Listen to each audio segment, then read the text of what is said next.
அஸ்ஸலாமு அலைக்கும். Hi friends, எப்படி நல்லா இருக்கீங்களா?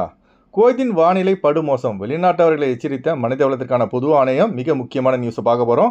அடுத்து, ஆடை அணிந்து செல்பவர்களுக்கு அபராதம் விதித்த காவல்துறை. வெளிநாட்டவர்கள் எச்சரிக்கை, அரபு நாடுகள் அனுமதித்த ஆடைகளை மட்டுமே அணியுங்கள். அந்த நியூஸ் பார்க்க போகிறோம்.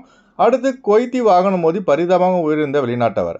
அடுத்து, அரபு நாடுகளில் முதலிடம் பிடித்த குவைத். இப்படி பல முக்கியமான தகவல் இந்த வீடியோவில் இருக்குது. வீடியோ ஃபுல்லாக பாருங்கள். உங்கள் நண்பர்கள் அனைவருக்கும் கட்டாயமாக இந்த வீடியோ ஷேர் செய்யுங்க. இப்போ வாங்க குவைத்துடைய மிக முக்கியமான நியூஸை பார்ப்போம். அரபு நாடுகளை பொறுத்த வரைக்கும் நம்ம நாட்டு சட்டத்திட்டங்கள் மாதிரி கிடையாதுங்க, வித்தியாசமாக இருக்கும். சாராயம், விபச்சாரம், போதைப்பொருள் கடத்தல் இது போன்ற குற்றங்களில் ஈடுபட்டால் அவ்வளோதான், கடுமையான தண்டனைகள் வழங்கப்படும். அதுக்கப்புறம் நம்ம பிறந்த நாட்டையே மறந்துட வேண்டியது தான். வாழ்நாள் முழுவதும் மக்ஃபலில் தான் இருக்கணும். நம்ம ட்ரெஸ் போடுறதா இருந்தால் கூட அரபு நாடுகளில் உள்ள சட்டம் என்ன சொல்லுது அதுக்கு ஏற்றாற் போல் தான் ட்ரெஸ்ஸை போடணும்.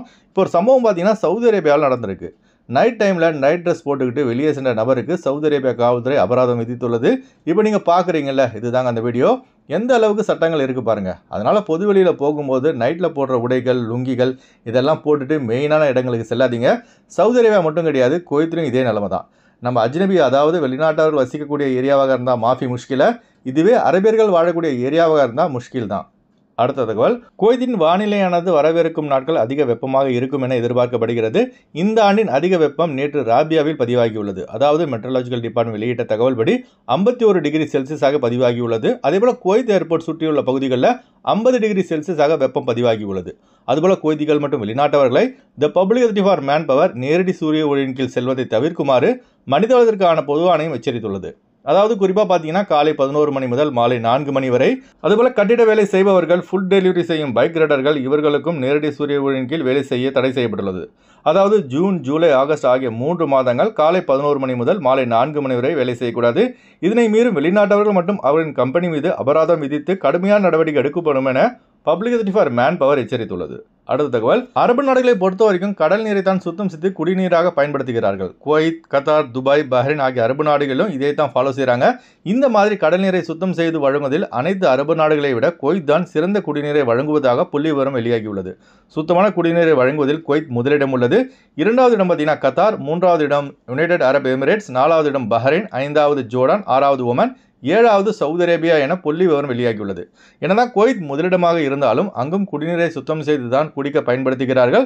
ஆனால் இந்தியா மற்றும் இலங்கையில் சுத்தமான தண்ணீர் கிடைத்தும் பணம் என்ற ஒரே காரணத்துக்காக பாலைவன பூமியில் வந்து கடல் நீரை சுத்தம் செய்து வழங்கப்படும் தண்ணீரை குடிக்கிறோம். அடிக்கிற மணல் காலத்தில், ருத்துபால, வெப்பத்தில் வந்து சம்பாதிக்கிறோம். எப்போதான் நம்முடைய வெளிநாட்டு வாழ்க்கைக்கு ஒரு முடிவு வரும்னு தெரியலைங்க.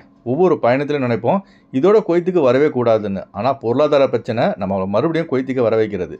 ஒரு முறை கல்ஃப் கண்ட்ரியில் காலை வச்சுட்டா போதும், நம்ம வாழ்க்கை கல்ஃப் கண்ட்ரிலே முடிந்து விடுகிறது. அடுத்த தகவல், குவைத்தின் நுவர்சீப் அருகே உள்ள 40ஆம் நம்பர் ரோடில் நடந்த விபத்தில் வெளிநாட்டவர் ஒருவர் வாகனம் மோதி உயிரிழந்த சம்பவம் பெரும் சோகத்தை ஏற்படுத்தியுள்ளது.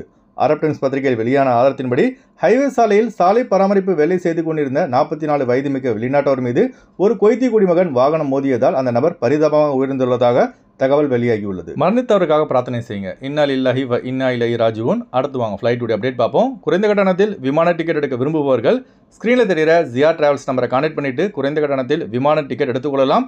அதுபோல பிசிசி, மெடிக்கல், ஸ்டாம்பிங், அட்டஸ்டேஷன் இந்த ப்ராசஸும் செய்து தரப்படுகிறது. சென்னை டு குவைத் 15,500 ரூபாய்க்கு ஏர் இந்தியா எக்ஸ்பிரஸில் ஃப்ளைட் எடுக்கலாம். குவைத் டு சென்னை 32 குவைத் தினாருக்கு இண்டிகோ ஏர்லைன்ஸில் ஃப்ளைட் எடுக்கலாம். திருச்சி டு குவைத் 18,200 ரூபாய்க்கு இண்டிகோ ஏர்லைன்ஸில் ஃப்ளைட் எடுக்கலாம்.